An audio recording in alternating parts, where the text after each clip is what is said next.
So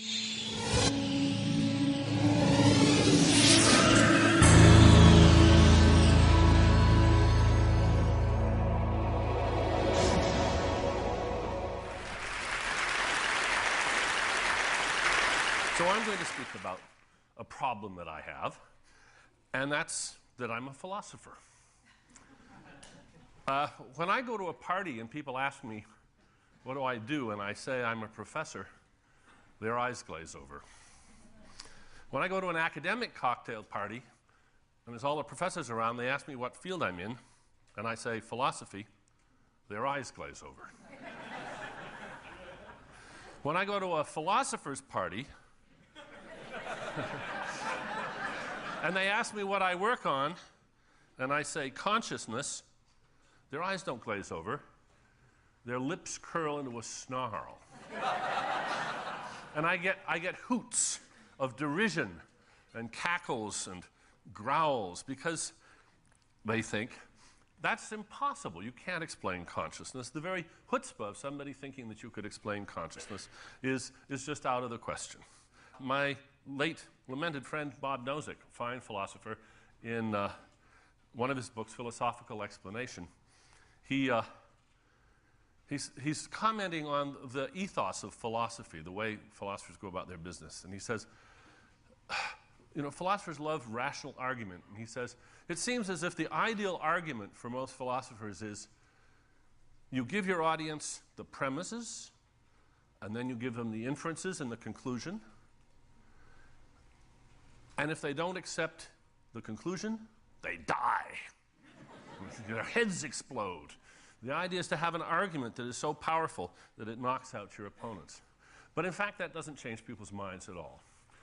It's very hard to change people's minds about something like consciousness. And I finally figured out the reason for that. The reason for that is that everybody's an expert on consciousness.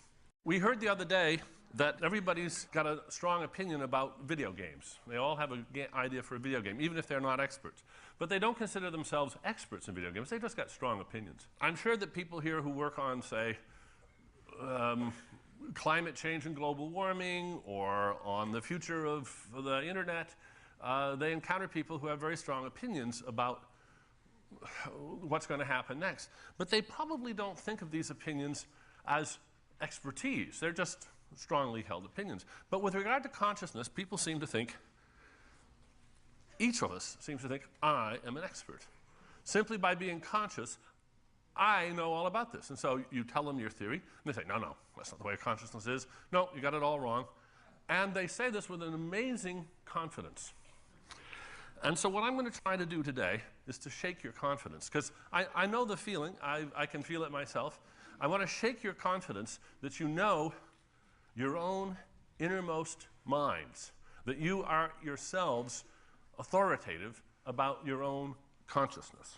That's the order of the day here. Now, this nice picture shows a thought balloon or thought bubble, which is, I think everybody understands what that means. That's supposed to exhibit the stream of consciousness. This is my favorite picture of consciousness that's ever been done. It's a Saul Steinberg, of course. It was a New Yorker cover.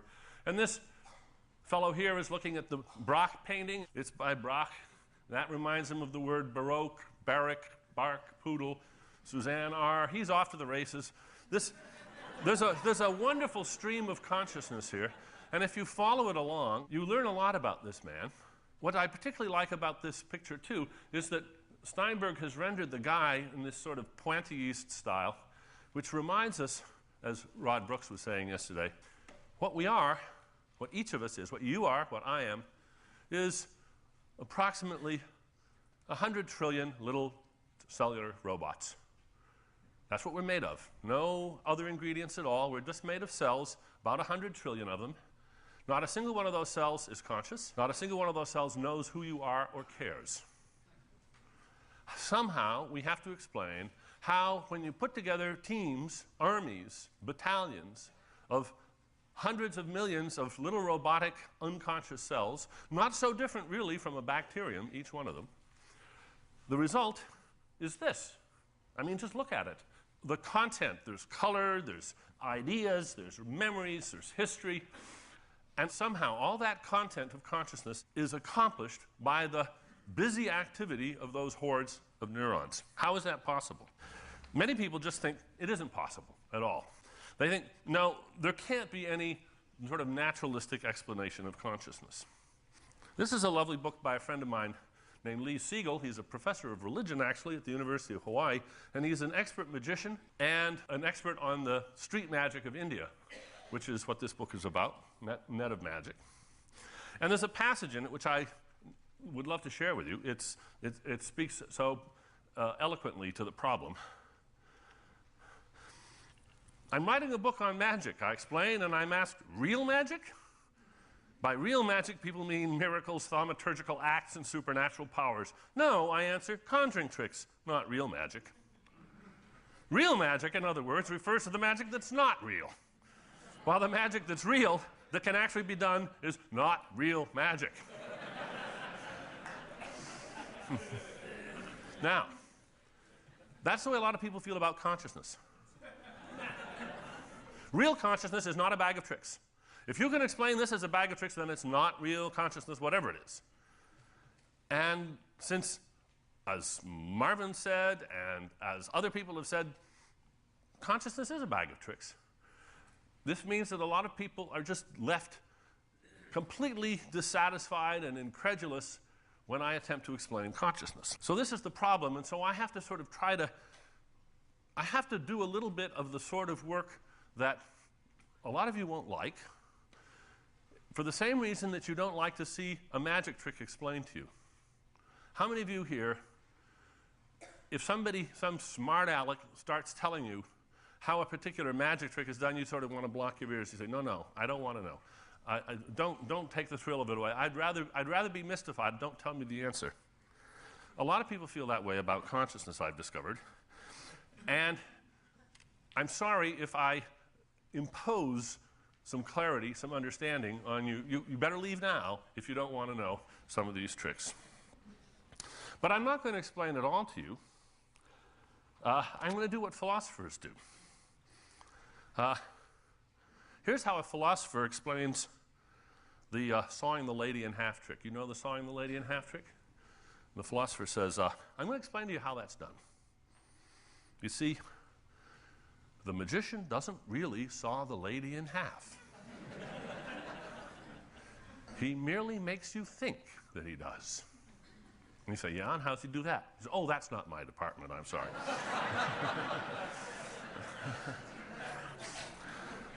So now I'm going to illustrate how philosophers explain consciousness, but I'm going to try to also show you that consciousness isn't quite as marvelous. Your own consciousness isn't quite as wonderful as you may have thought it is. This is something, by the way, that Lee Siegel talks about in his book. He marvels at how he'll do a magic show, and afterwards people will swear they saw him do X, Y, and Z. He never did those things. He didn't even try to do those things. People's memories inflate what they think they saw, and the same is true of consciousness. Now let's see if this will work. All right, let's just watch this. Watch it carefully.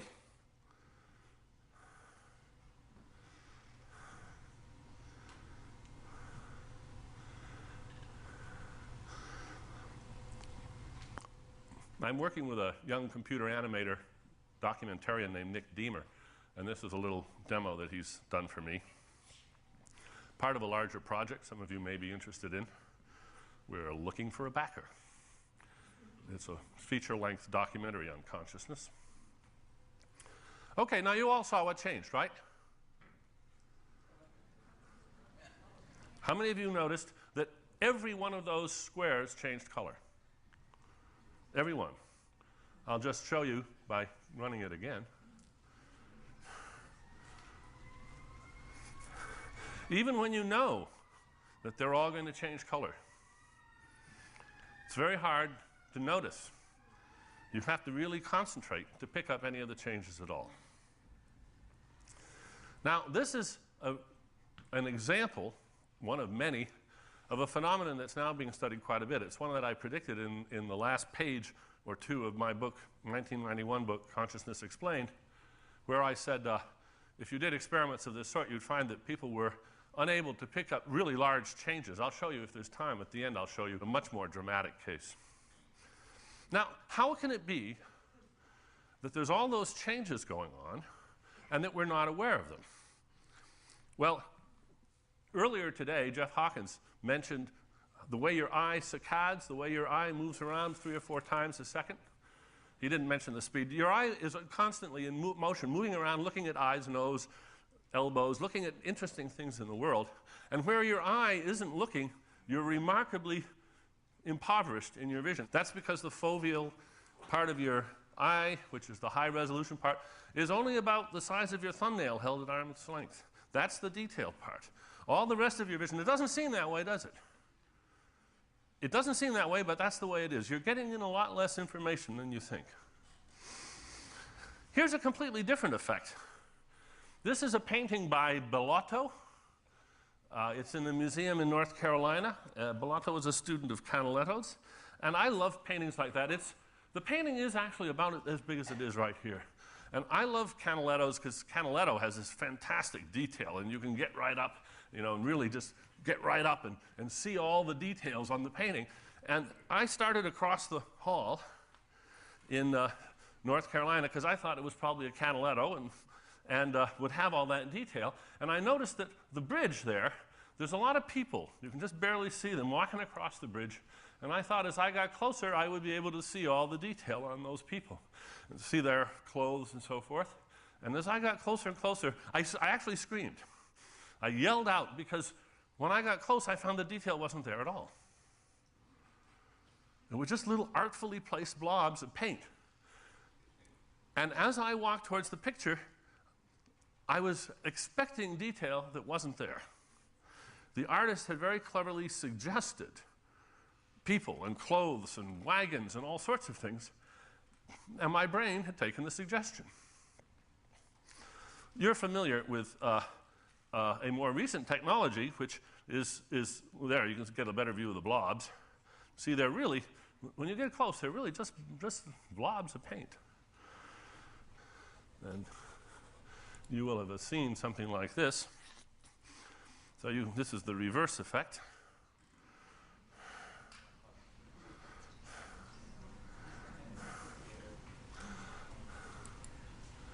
Just give that to you one more time. Now, what does your brain do when it takes a suggestion? When an artful blob of paint or two by an artist suggests a person, say, does some of Marvin Minsky's little society of minds, did they send little painters out to fill in all the details in your brain somewhere? I don't think so. Not a chance. But then how on earth is it done? Well, remember the philosopher's explanation of the lady? It's the same thing. The brain just makes you think that it's got the detail there. You think the detail's there, but it isn't there. The brain isn't actually putting the detail in your head at all. It's just making you expect the detail. Let's just do this experiment very quickly. Is the shape on the left the same as the shape on the right rotated? Yes. How many of you did it by rotating the one on the left in your mind's eye to see if it matched up with the one on the right? How many of you rotated the one on the right? Okay. How do you know that's what you did?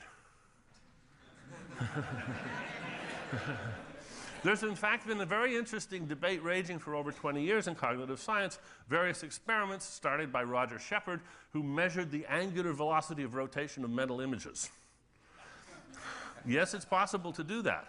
But the details of the process is still in significant controversy. And if you read that literature, one of the things that you really have to come to terms with is, even when you're the subject in the experiment, you don't know. You don't know how you do it. You just know that you have certain beliefs. And they come in a certain order at a certain time. And what explains the fact that that's what you think? Well, that's where you have to go backstage and ask the magician. This is a figure that I love, Bradley, Petrie, and Dumas.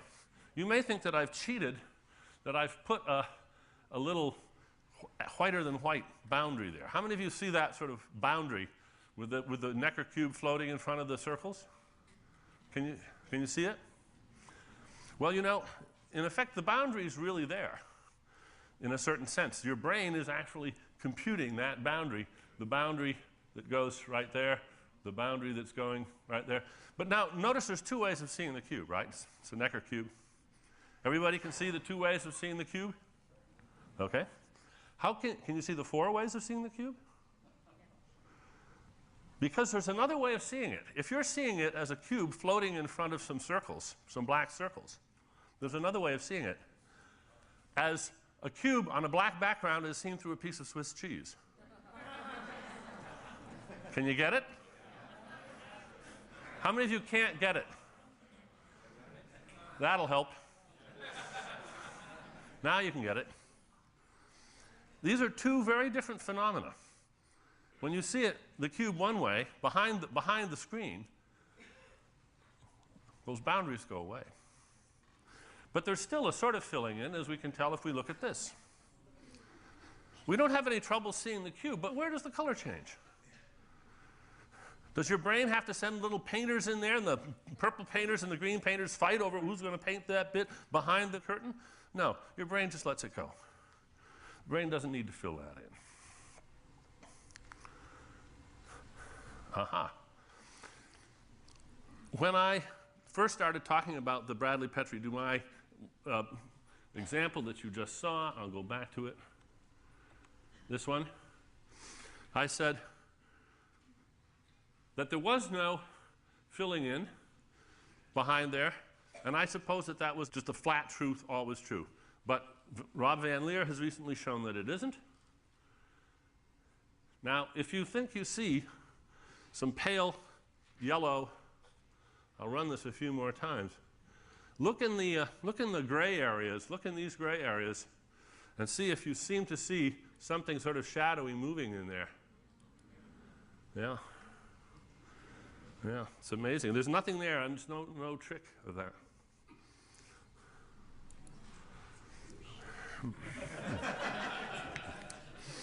This is Ron Rensink's work, which was in some degree inspired by that suggestion of mine at the end of the book.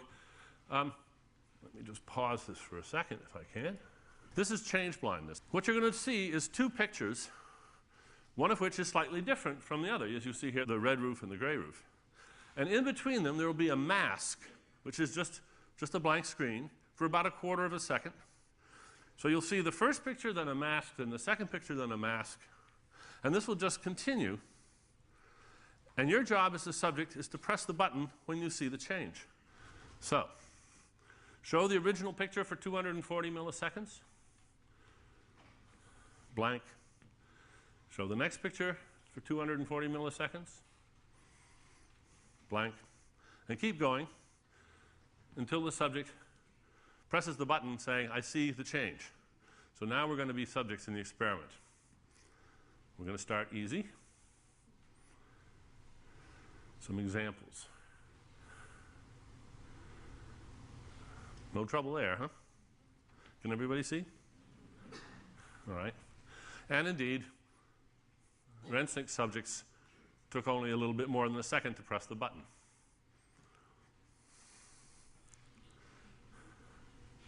You see that one?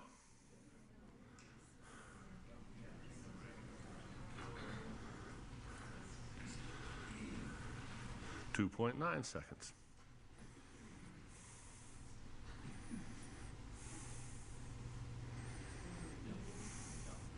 How many don't see it still? What's on the roof of that barn?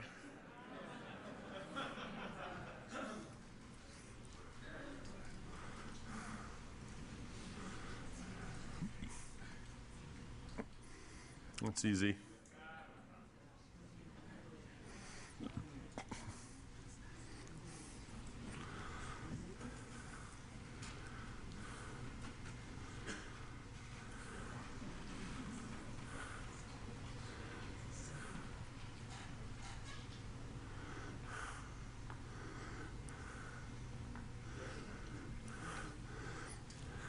Is it a bridge or a dock? There's a few more really dramatic ones, and then I'll close. I want you to see a few that are particularly striking. This one, because it's so large, And yet it's pretty hard to see. You see it? See the shadows going back and forth? Pretty big.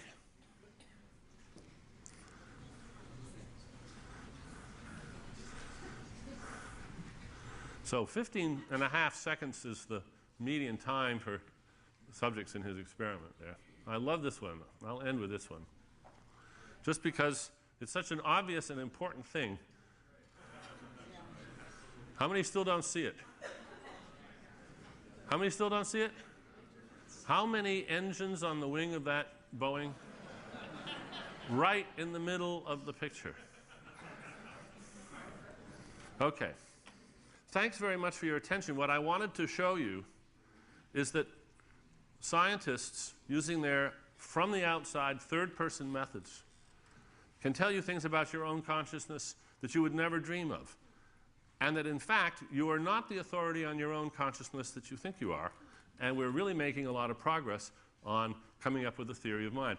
Jeff Hawkins this morning was describing his attempt to get theory, and a good big theory, into the neuroscience. And he's right. This is a problem. Harvard Medical School, once I was at a talk, the director of the lab said, in our lab, we have a saying. If you work on one neuron, that's neuroscience. If you work on 2 neurons, that's psychology. We have to have more theory, and it can come as much from the top down. Thank you very much.